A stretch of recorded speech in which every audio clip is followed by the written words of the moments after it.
Chelsea. Okay. For We Bury the Dead, I also want to talk about the zombie design. All practical. Yeah. So It's a break into the houses. Oh, it was fun. Rage room kind of vibe, yeah. There were a couple times, there was the one, well, it's also terrifying because you think, oh, we have maybe 2 chances at this, so every single thing has to go right. But the window smashing moment, I remember everyone gathering really excited for the that. But strangely enough, it's very intimate. Even filming in someone else's house, when you know that you're filming in someone else's house, it's incredibly intimate.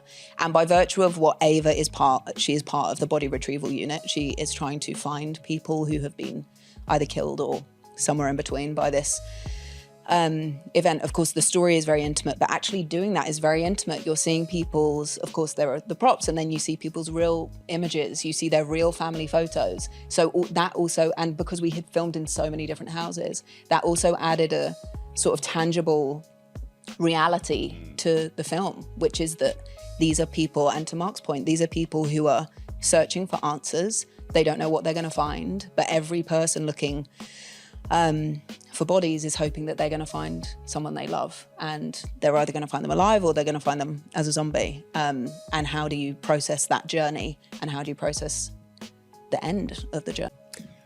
Riley develops empathy, or the audience develops empathy for Riley? Because if I was doing my job right, that's what I hoped would happen, was the audience would be a little confused.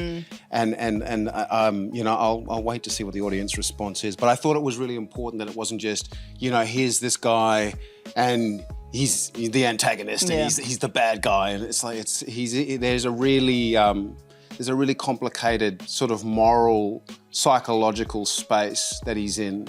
And you just, what happens is what happens. But they're also, you know, and then Ava's moving on, and it's just this like hectic thing that just took place. But also you're left wondering, like, could that have not happened like that? Maybe.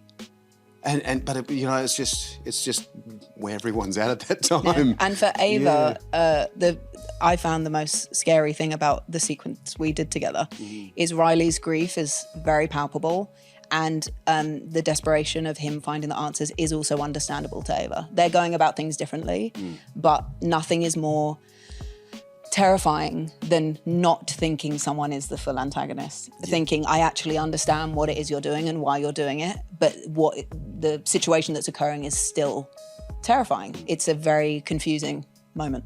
The best are the heroes of their own story, right? That's right.